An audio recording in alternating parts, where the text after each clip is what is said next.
Good morning, good afternoon, good evening. Anong oras man sa mundo niyo pinapanood ang vlog na ito? Welcome back to our channel, The House of Jai.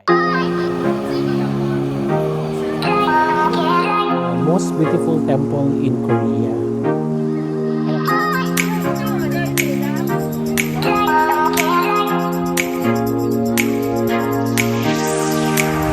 Ayan o. Ayan. For this vlog, dito tayo mag-i-intro sa ating room. The temperature today is less colder. It's 0 degrees ang sa labas, and 12 noon na, and nag-work kasi tayo. But for today's video, we are going to medyo malayo-layo yung ating itinerary today, guys, to Haedong, yung Shua Temple. So, yun yung temple na nasa tabing dagat. So, and after that, we're going to Hyundai Beach. And then we're gonna explore Hyundai Traditional Market. So, chill lang, tatlong itinerary lang for today. And hopefully, mapuntahan natin lahat yan ng mga pupuntahan natin. So, DIY lang yan lahat. Sasakay tayo ng bus from here in Nampo, here in BIFF location, going to the temple. So, let's go! Pakita ko lang sa inyo to. Per Naver map, magti-train kami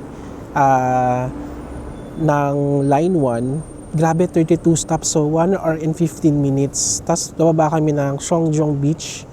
And then, magbabas kami for 8 minutes. Tapos, lalakad ng 10 minutes. So, yan ang aming tatahakin. So, ito yung train station nila.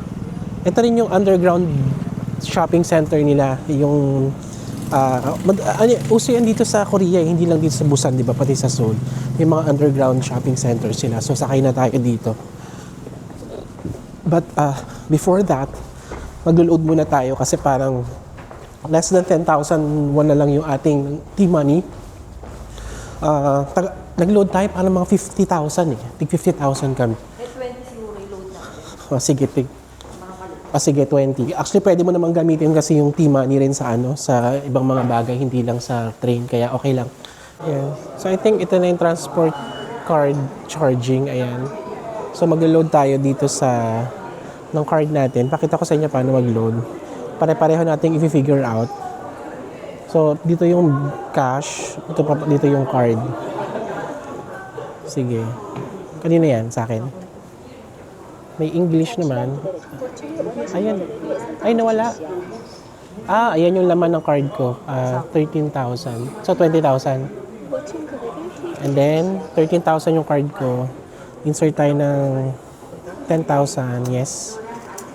Then another 10. Ayun, lalabas na dun. So, okay na. Ayan, loading. Taray may loading, oh. Ayun na, 33,370 na ang laman. I guess, yung green ang dapat ipindutin. Resibo. Okay, okay na. So, resibo dito. That's it. Ang bilis. Guys, saan nyo nagkamali kami? Ako lang pala. Dapat pala hindi kami nag-train. Bus pala dapat. Ayan na. Ito na yung bus namin, guys. So, ito na yung tuloy, dire-diretso na to. Pero matagal. More than 1 hour yung biyahe. So, let's take this. 환승입니다. Okay. 환승입니다. Okay. 환승입니다. Nice bus. At least komportable. 환승입니다. At least komportable yung bus. Although medyo matagal to, guys, ha. Ito ay 1 hour and 18 minutes.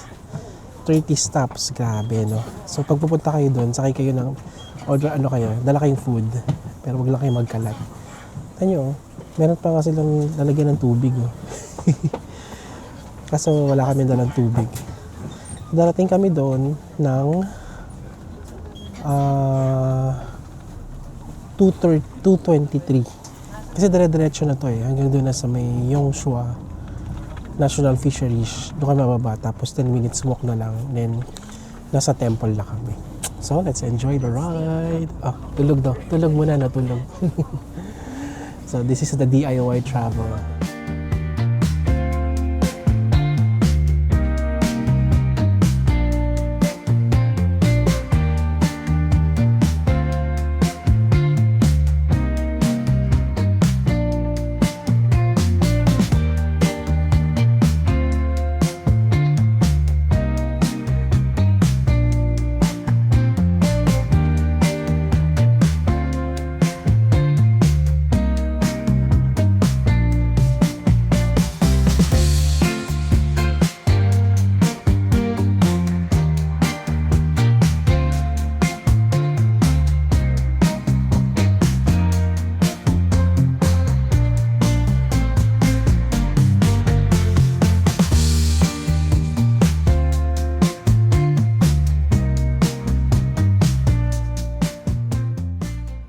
kami sa may temple area. So, bago kami pumasok sa loob, mag-lunch muna kami. And parang hindi namin feel kumain ngayon ng medyo sit down na restaurant. So, may nakita kami ditong parang ano lang, parang snack store lang. And corn dog and tteokbokki with coke. Ang tawag dito, couple set. This is 14,001 lang. So, snack lang. Kasi mamaya, muna tayo sa may Hyundai Beach. So, doon tayo magkakain. Mag-food trip tayo doon in a bit after nitong temple. So, tara, kain na tayo.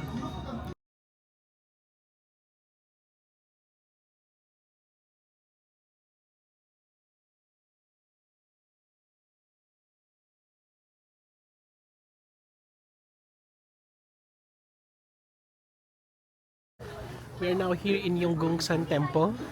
And guys, ang haba ng biyahe Parang pag nakatulog ka, pagising mo wala ka pa rin doon. More than 1 hour yung biyahe. Ito kasi parang 1.5 hours ngayon, love, no? Parang 1.5 hours yung biyahe. Pero komportable naman yung bus, saka walang traffic. It's just that 32 stops kasi yung stops na hinintuan namin, kaya ang tagal ng biyahe. Anyway, nandito na kami. So, kumain na kami ng lunch doon sa labas kanina. And ang ganda ng mga kainan sa labas. Meron pang bus, yung mga ganyan. Hindi pricey, Tapos may mga K-pop song, ganyan. Kaya, ang sarap kumain doon sa may labasan. And then, ito palang temple na to ay for free lang. And it opens parang morning until 6 p.m. if not mistaken. So, papasok na tayo. And ito pala ang aming unang-unang temple na napuntahan dito sa South Korea. Kasi sa Seoul parang wala kami napuntahang temple, puro palace, no? Parang puro palace. Ngayon lang kami pupunta sa temple. So, tara na, pasok na tayo.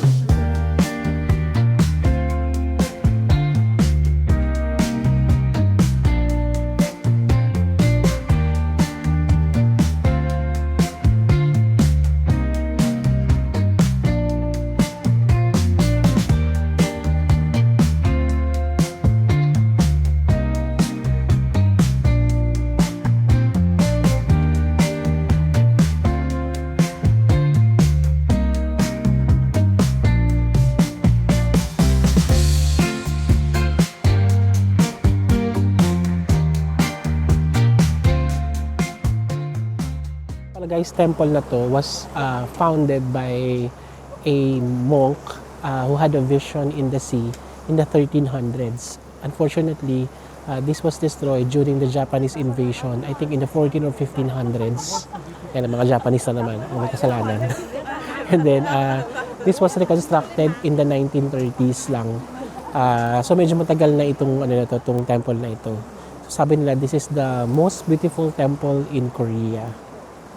Kaya kasi parang ito lang din yung Buddhist temple na nakita ko na nasa dagat. Kaya ang ganda niya tignan. Kung punta tayo doon sa may Gawiroon, doon nagpi-picture yung mga tao para makita yung sea view, yung pinaka front ng temple. So punta tayo doon. Indeed nga guys, this is one of the most beautiful temple, not just in Korea, but of all the temples that I've seen. Again, one of the most beautiful kasi this is the only temple that I see na nasa dagat, no? Wala siya sa dagat, nasa tabing dagat siya. At syempre, ang ganda ng effect ng mga alon, ng mga bato sa paligid niya pag nasa may harapan ka ng temple sa may dagat na area. So, again, ngayong araw ay Friday pala ngayon, and maraming tao. No doubt yung parking nila kanina punong-puno yung parking nila. Tapos pagpasok namin dito, yan, ang daming tao. Kung kita nyo, kung napanood nyo yung vlog natin sa Taiwan, ito yung yellowy. Parang yellowy siya. So ingat lang kayo guys sa mga tinan nyo. Kasi pag aakyat kayo, mga bato yan, mga pabato. So matutulos din yung bato. Kasi yun yung temple, yan yung money shot. So medyo mag-ingat-ingat lang kayo. Wag pala medyo mag-ingat pala kayo pag pupunta kayo dito. Kasi baka madulas kayo. Ang ganda, no? Never thought na magugustuhan ko tong Busan. Itong Korea maganda naman. Pero itong Busan parang there's something in it na parang babalikan mo. Kasi parang ang charming niya. Tapos ang tahimik niya. Tapos city siya na malaki. So I like it. I like this temple. And we're gonna go up dun sa may viewing deck pa sa taas. So tara, akitin na natin.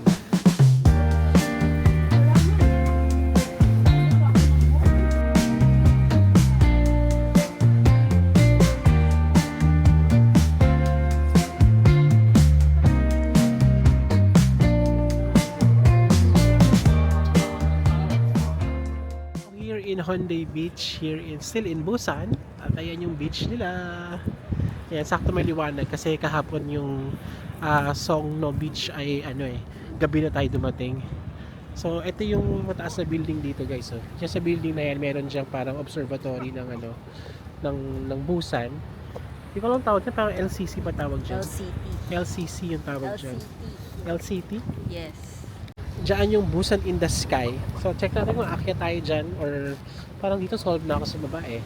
Although, meron sana magandang puntahan dyan kasi yung mga stamp nila na dyan yung Starbucks. Kasi dyan din yung parang ang highest Starbucks in the world if I'm not mistaken. Sa taas niyan. Kaso, bago ako magpa-stamp sa Starbucks card mo, kailangan mo magbayad ng parang 1,000 pesos ata para makaakyat dyan. So, check natin kung aakyat tayo or siguro kain na lang natin yung 1,000 pesos natin, no?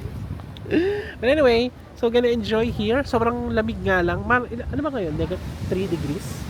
Kanina 3 degrees yung yung temperature. Pero kahit 3 degrees ang siya, ang hangin, sobrang hangin. Kaya ang lamig-lamig na dito sa Honday Beach. Tingnan nyo guys, oh. Tingnan nyo yung beach nila, oh. Look at that area. Wow. Ayan. Tapos mamaya, hanapin natin yung Honday Traditional Market.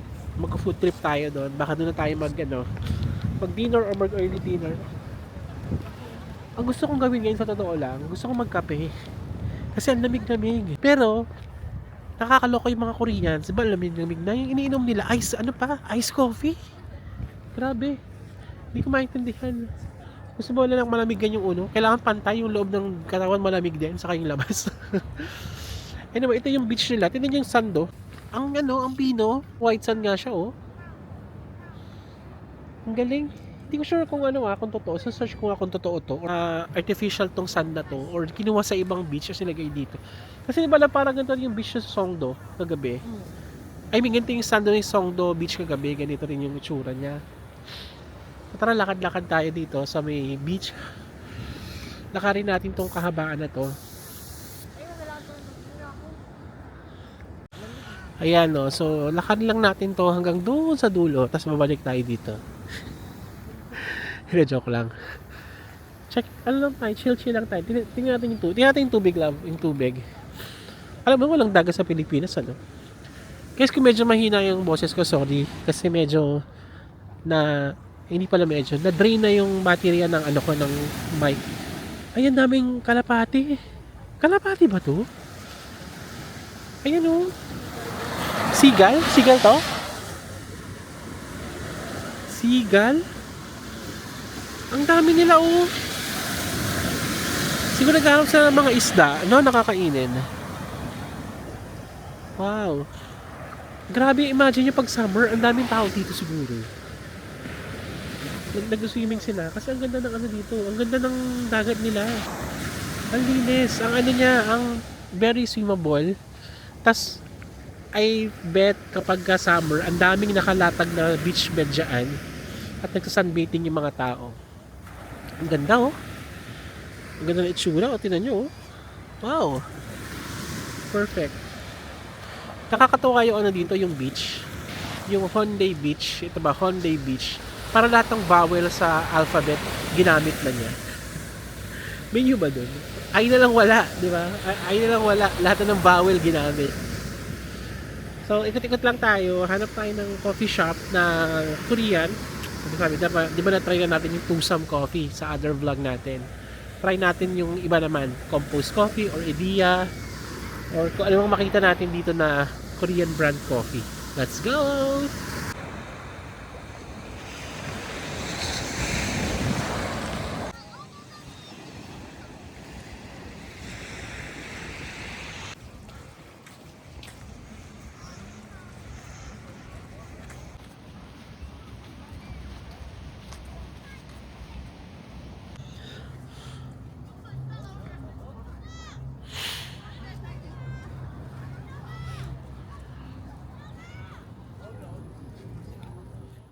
Hello! Nakapo lang kami dito sa may bench, dito sa may tapat ng Hyundai Beach. Alam niyo ba guys, so pag nagustuhan ko tong Busan, ang tahimik niyang vibe talaga niya. Pero may mga tao tulad niya, ang daming tao, di ba? Na naglalaro lang sila sa mga sigal, sa mga buhangin. Pero ang saya ng vibe. Ang linis kasi, ang linis ng lugar. Tapos, ang lamig, yun siguro yun, no? Kasi mahilig tayo sa malamig na weather. Na-enjoy natin yung malamig na weather. Ang ganda-ganda niya. Nakakatuwa. Parang gusto kong bumalik dito sa sa lugar na to, sa Hyundai Beach. Kasi hanggang Wednesday pa naman tayo dito sa Busan. Tama ba? Tuesday, no? Tuesday kasi ano ba ngayon? Friday. Hanggang Tuesday pa tayo dito kasi babalik na tayo ng Seoul ng Wednesday morning. So, ang saya lang. Natutuwa ako dito sa beach area ng ng Busan. Although maraming beach dito, itong particular beach na tayo, Hyundai Beach. Kagabi, doon tayo sa Sondong Beach. Kaso gabi na yun, wala nang mga tao halos. Parang gusto kong bumalik ng umaga dito, tapos ang gantong oras. Ang sarap lang magmuni-muni, mag-reflect. 'Di ba? Napapaisip nga kami, ano kaya mangyayari sa career natin this year, 2026, no? Tataas kaya sweldo natin? Mag-promote kaya tayo? Magkaka-baby na kaya kami ni Lana? Kasi pag nabuntis si Lana, hindi namin lang makapag-abroad pa ulit kami, Japan or Korea or Taiwan. Kasi 'di ba may mga buntis na nakakapag-travel pa rin, no? Pero depende sa kalagayan. Depende sa top ng baby. Depende sa Top ng baby. Depende sa kung maselan ka magbuntis, parang ganun. Kasi gusto namin talaga mag-autumn sa Japan. Pero parang mapaisip ako, parang gusto kong bumalik ng Korea. Particularly dito sa Busan. Tapos siguro mag-Jeju Island na tayo, mga ganyan. Pero bahala na ako. Anong murang ticket ang dumampi sa ating mga kamay. Mahilig talaga ng picture mga Korean. Di ba? Pag nasa Boracay nga sila, todo picture, todo aura sila. Kasi dito, ganun talaga sila.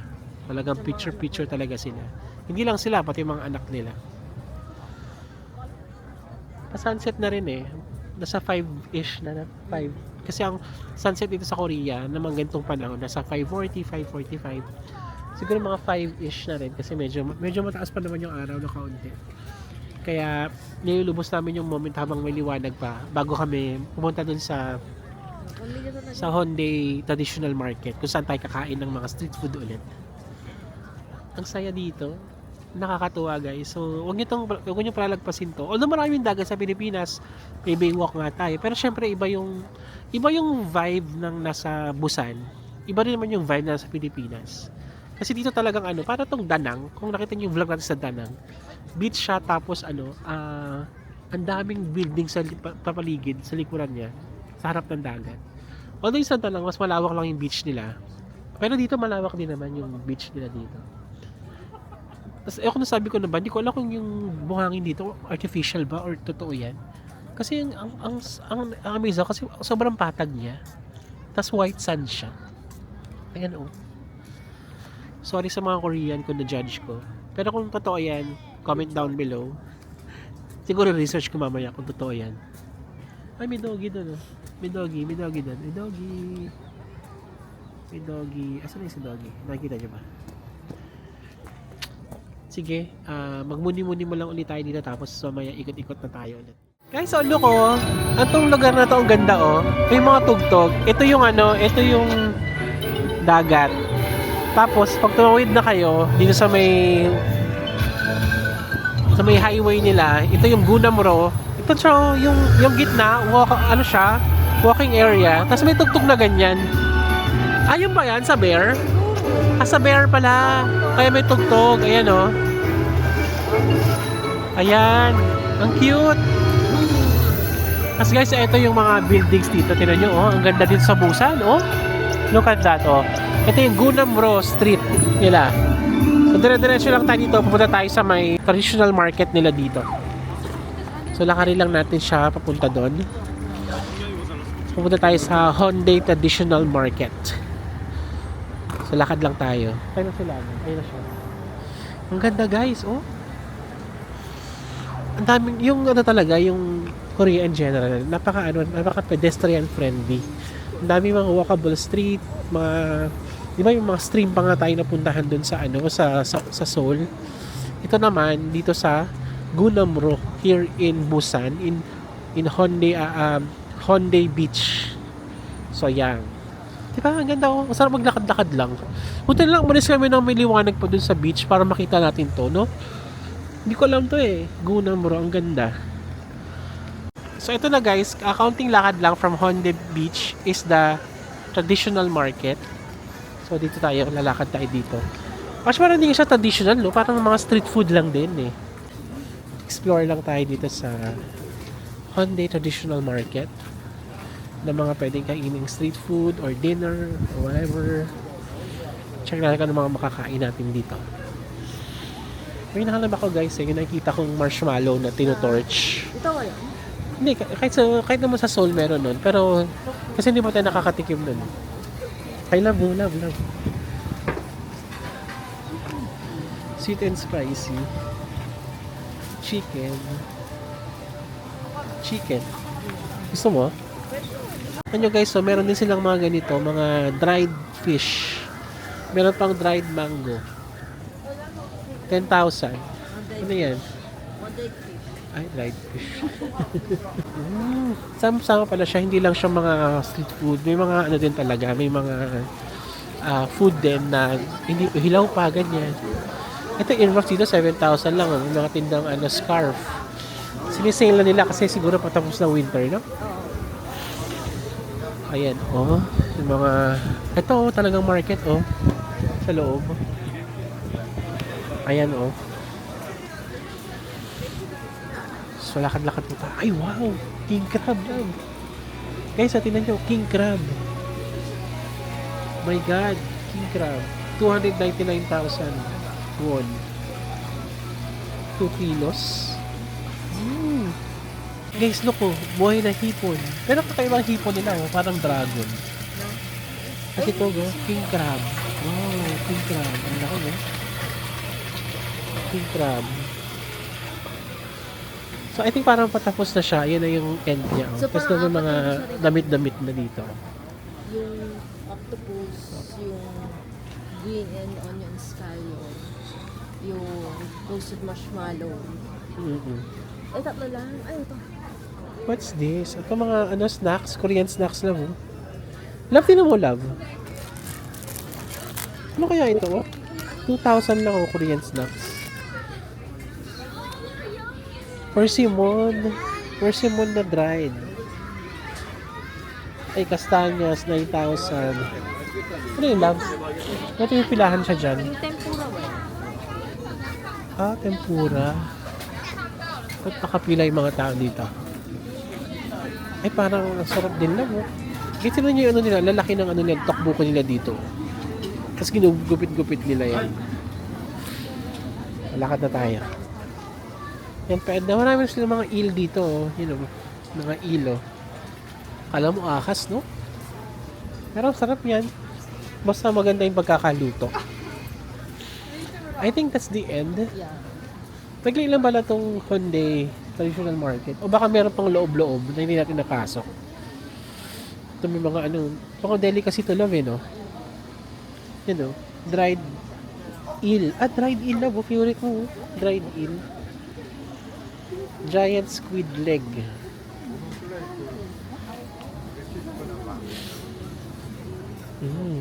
And of course,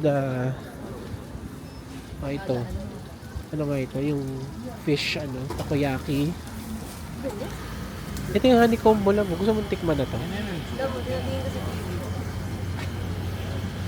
Asan ako? Ay, ito. Hello. Ito ang very common na traditional Korean snack. Yung mga ganito, guys. Oh. Yung mga ganyan. Parang asarap din ng ganito lang. Oh. Fish cake. Dito kami sa dulo, tapos may nakita kami pinipilahang hotdog. O dahil tayo ay Pinoy, pumila na tayo. Kasi na-feature siya sa SBS TV. Mura lang naman, 2,000 lang yung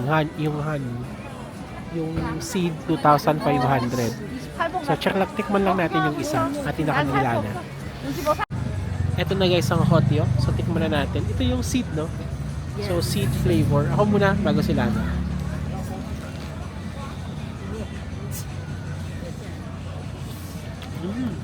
Yung mga seed nyo, parang ano? Sunflower seed ba ito?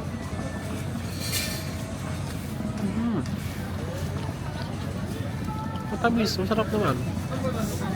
Matamis.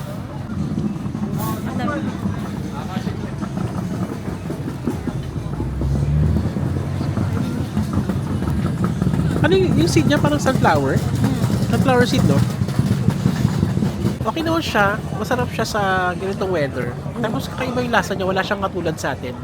Kinukumpara ko saan siya katulad sa atin na lasa. Walang katulad sa atin. Masarap naman siya. Masarap siya. Kaya po siya pipilahan na yan siya. Pinipilahan siya.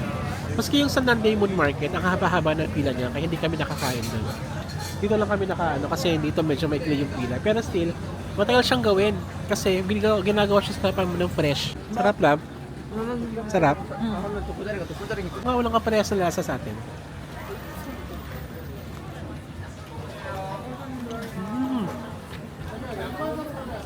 Sarap. Recommended. Sarap to. Hot yolk.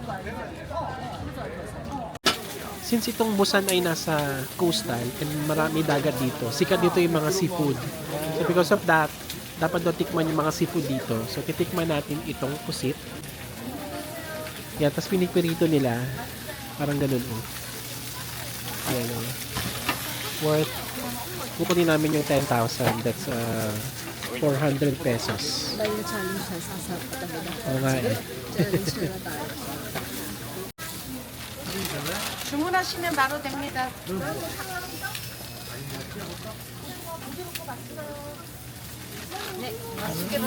Guys, ito na siya oh. Tingnan nyo oh. Ayan siya oh. Oh, masarap. Tikman natin. So, hindi ko naman para lang tong pusit. May dips lang binigay.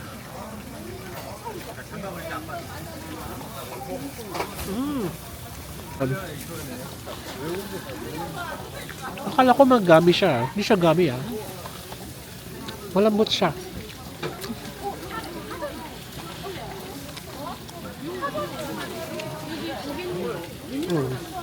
Bakit siya? Saka ano? Okay, yung stick pa. Hindi siya malansa. Hindi siya malansa. Tapos meron ditong binigay na parang dip. Asa yung dip? Ayan oh. So buksan natin yung dip. Ito guys, silagyan namin ng chili powder. Kung masasarap siya. Siyempre gusto ko yung tentacles. Yung tentacles ang kainin natin.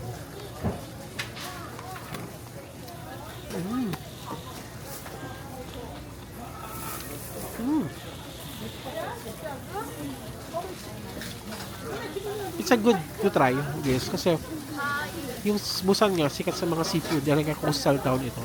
So, this is for 10,000 pesos. 10,000 won. And that's 400 pesos. Pero now, so kung dalawa kayo, pwede kayo maghati kasi medyo marami siya. Siyempre, hindi tayo pwede umalis ng Korea nang hindi tayo nakakakain na marshmallow ice cream. Hindi tayo sa Honeyba. So, this is 6,000 won. So, that's around 240 pesos. So, isang ganito. So, tikman natin. Tapos mamaya, bibili tayo ng honeycomb ice cream. Tikman natin to. Masarap ang init.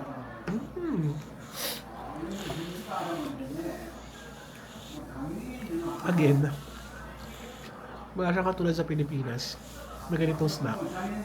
Na, yung marshmallow na s'mores, meron siya. Pero yung may ice cream sa loob, parang walang ganun sa atin, Masarap na combination, Yung ice cream niya, vanilla. Pwede ka mamili, chocolate, vanilla, may iba pa. Para sa akin, I like this. The best dessert ever here in Korea.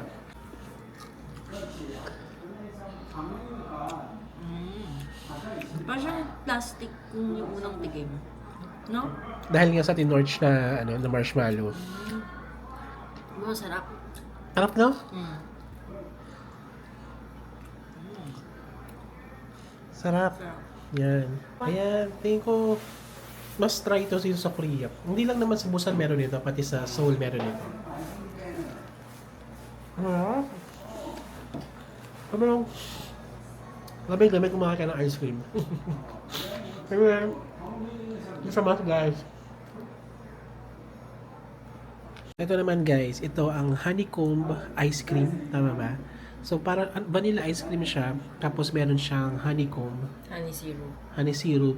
Pero honeycomb din yan, di ba? Sige, tikman mo na lang. Magkano yan? 6 lang. This is 6 also. So nasa 200 plus din. Sarap. Sarap. Sarap. Best dessert in Korea for me. Kung yan sa'yo, ito sa akin. Sarap. Tikim nga. Isubukan mo na lang ako. Yan, lagyan mo na ng honeycomb. Isabay mo na siya. Parang Sarap ganun na siya, no? Yung nag-blend yung... Hindi siya Sa akin. sobrang tamis. Alam mo? Di ba? Dito lang daw ito mabibili kasi. Masarap. Kaya dapat tikman natin. Masarap ng honeycomb. Super. Nice, nice. Di ba hindi ka mag-guilty? Parang hindi siya sobrang Sarap tamis. niya, sarap.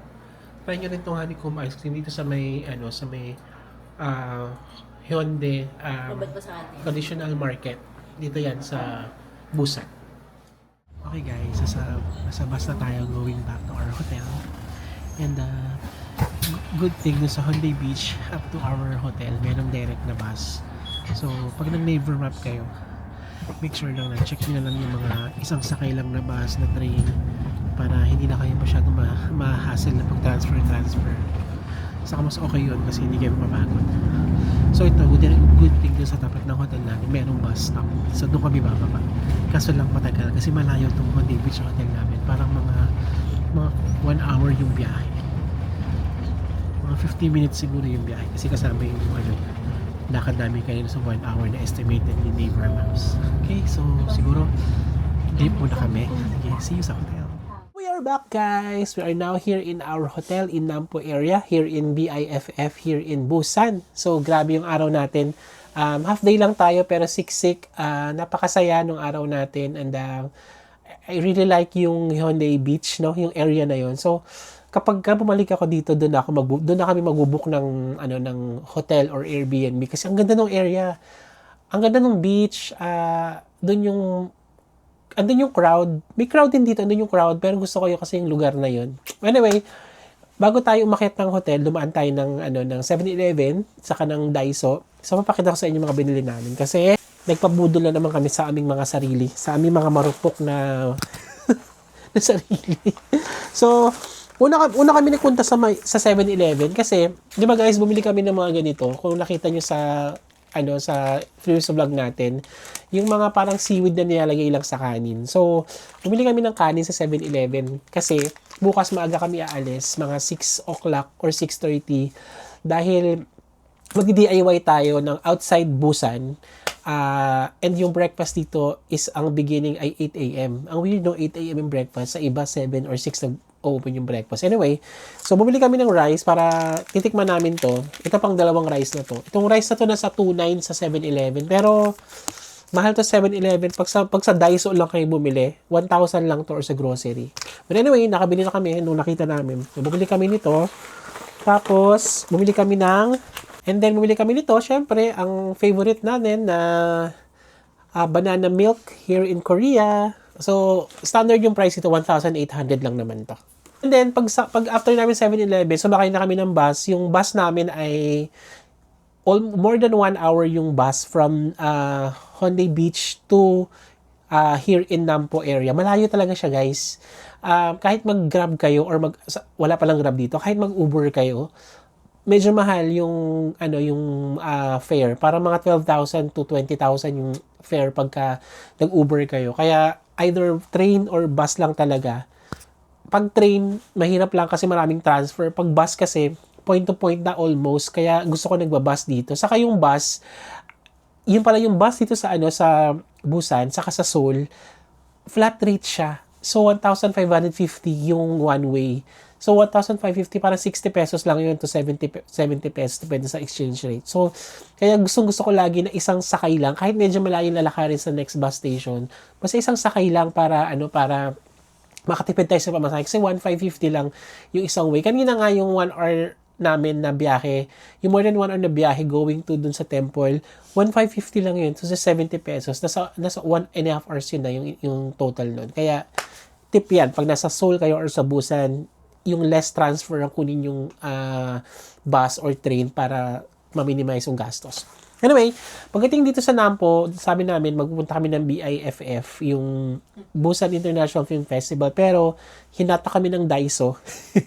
Daiso talaga yung favorite shop namin dito sa Japan. So anyway, ito yung mga pinamili namin. So, yung dalawa kong teammate, nagpabili ng ng makeup setting spray. Ayan, no. Ito daw yung gusto nilang pasalubong. So, ito ay 5,000 won lang. So, nasa 200 pesos lang naman to dito.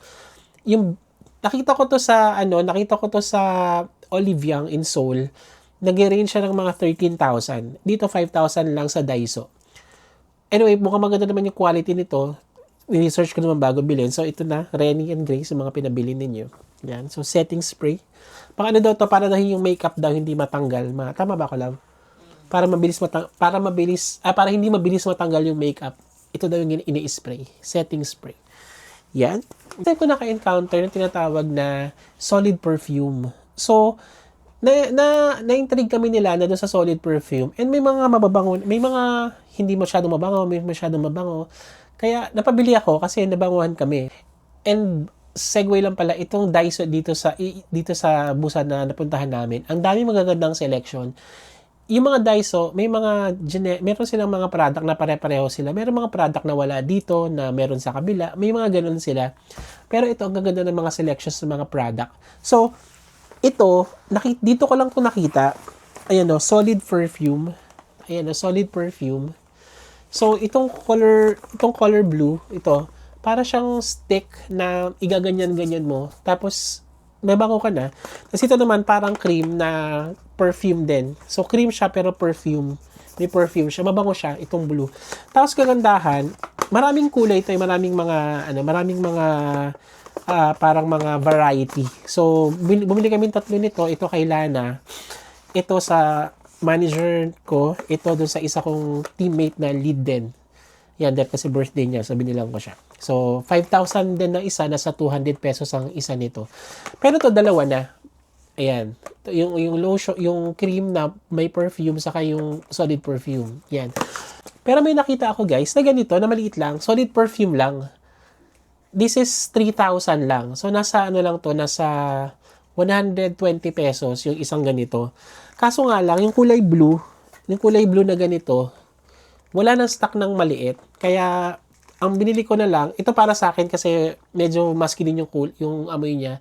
Itong vanilla, saka Mask Dawn. Ayan. So, this is 3,000 won lang. 120 lang isa. Try lang natin, di ba? Or baka ipamigay pag merong isipan na, alam mo yun. Yan. So, ito binili namin. So, mabango siya. Tapos, hanggang ngayon hanggang ngayon nandito pa siya, yung amoy niya. Kasi nag-test kami. Hindi ba? 120 para sa 120 lang. Okay na siyang panggamit saka pang pasalubong sa mga friends niyo, ganyan, office mate, ganyan. So, 3,001. And then the next item na binili ko, itong moisturizer and softener. Ito para ano lang to, parang lotion or cream na for dry skin kasi diba sa Pilipinas tayo. So ito 1,001 lang. Ayan, para sa iba kong set of friends. Daming set of friends. Tatlo binili ko, 1,000 lang siya. Nasa 40 pesos lang siya, di ba? Naka-sale kasi ito sa Daiso. Kaya, 1,000 lang siya. So, abang-abang din kayo ng ganoon sa Daiso. And, bili sila na ng heat pack. 1,001. Tig-isa kami. Hindi ba isang peraso lang? Para bukas. Isang peraso lang. Para lang meron kaming heat pack. Kasi yung pupuntahan namin medyo probinsya yun. At alam ko medyo mataas na siya. Kaya baka malamig. Alam ko gagabihin kami doon. Kaya nagdala na kami ng heat pack para magamit namin bukas. Tapos ngayon pala kasi lumamig, parang nag-negative ulit nung gumabi na. Mukhang normal naman yung mag-negative pagkagabi kasi wala ng araw, ganyan, wala ng liwanag. Kaya ngayon ang lamig-lamig na. Then let's move on sa food items. Sino nyo to guys ang cute, oh? Yung sa ano ba yun? Yung Squid Game. Pero lollipop style siya, yan o. Kita nyo. This is only 1,000 won. So, 40 pesos lang. Ilang piraso ba to?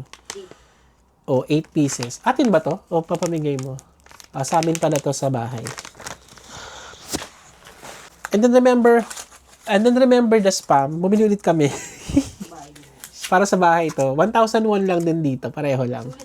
Oo, sulit siya. Pwedeng, yung spam, pwede mo pang halo-halo sa mga noodles, ganyan, di ba? So, yan, 1,000 won, meron kaming dalawa. And also, na-curious ako, nakita namin to, oh. Para siyang soup, tas 10 pieces siya. Soup daw siya, tas pwedeng ihalo mo sa noodles, pwedeng broth mo lang, ganyan-ganyan. Ano siya, 3,000 won, 120 pesos, tapos 10 pieces na siya. So, tatry lang natin, kaya bumili ako. Pero, para sa bahay to. Kaya kung masarap siya or what. Sabihan ko kayo, pagka try namin to. Bumili sila na ng bag tag. Itong bag tag na to. May yung merong pwedeng lagyan ng name. Tapos kagandahan ng bag tag na to, metal yung parang ano niya, lace niya. Ayan o. 1,001 ang isa, 40 pesos. Diba, ang mura niya. Tsaka ROI natin kasi. O ROI. Saka, namumurahan talaga ako sa Daiso dito. Di ba yung meron nga mga kawali doon, yung mga kaldero na prituhan na magaganda, nakatulad din sa atin may ganun. Pag yung medyo malalaki na, nasa atin nasa 500 na, ganyan, 500. Dito 5,001 lang, 200 pesos lang yun. Alam mo yun, pwede ka na magluto ng mga noodles, ganun, ng magpakulo, ganyan. Mura yung Daiso dito sa Korea in general, hindi lang sa Busan or sa Seoul, mura talaga. Ako, sa standard ko, mumurahan ako kasi alam ko yung mga presyohan ng mga Japan Home Daiso sa Pilipinas eh. But anyway, yung mga product naman, pare-parehong made in China. Hindi ko lang alam bakit mas mura dito sa Korea kaysa sa atin. And bumili ka ako ng ang mura ng dito ng H-Buff na honey butter almond peanut. Ayan 1,000 lang. So 40 pesos lang yan ang isa. Bumili ako ng 1, 2, 3, 4 yan. 5 pieces yung binili ko. Ayan. Alam niyo ba kung magkano yung total bill namin? Sa Daiso lang, hindi kasama yung 7-Eleven. Guys, nakatumataging na 50,000 won. So, that's roughly around 2,000 plus pesos. Depende sa palitan ngayon. So, medyo nabigla kami. Pero, masaya naman kasi para sa amin yung iba dyan. Tapos yung iba para sa friends, sa office mates, ganyan, sa family din. Tapos, paglabas namin doon, nag-ikot-ikot lang ulit kami kasi gusto ko talaga magkape. Hindi ko alam for some reason. Gusto ko magkape. Bumili kami ng kape sa Compose Coffee. Siyempre ako, Amerikano lang. At dahil mga Korean, mahilig sa iced coffee. Yan, iced coffee. Saka parang masarap iced coffee kasi kung hot, yung bibilin mo nga naman, baka lumamig na agad-agad kasi malamig dito. Kaya ice na lang pa, diba? Anyway. Yung Compose Coffee nila, sa atin, ang version nito is yung kay Ann Curtis, yung pick up coffee, ganun. So, mura lang siya. Itong coffee na to, sa Korean standard, mura kasi 120 pesos lang to lumalabas. 3,000 plus 1 lang 3,000 plus 1 lang to eh. 'Di ba? So, kasi Amerikano lang to. Pero yung mga flavored coffee nila sa 4,000, mga ganyan, mura pa din kasi 4,000 is just parang 160, ganun. Mura siya sa Korean standard. Ayun, coffee kami. Ayun lang guys, maraming salamat sa pagsama ulit. So nawa nagustuhan nyo ang ating trip ngayong araw na ito sa temple and then sa Hyundai Beach and then doon sa Hyundai Traditional Market. Yun lang naman pinuntahan natin, 3 lugar lang naman. Maraming salamat sa pagsama nyo and please do like and subscribe our channel. And if you haven't please click the bell icon para pag may bago kaming upload, kayong laging mauna makapanood. Bye guys! See you tomorrow!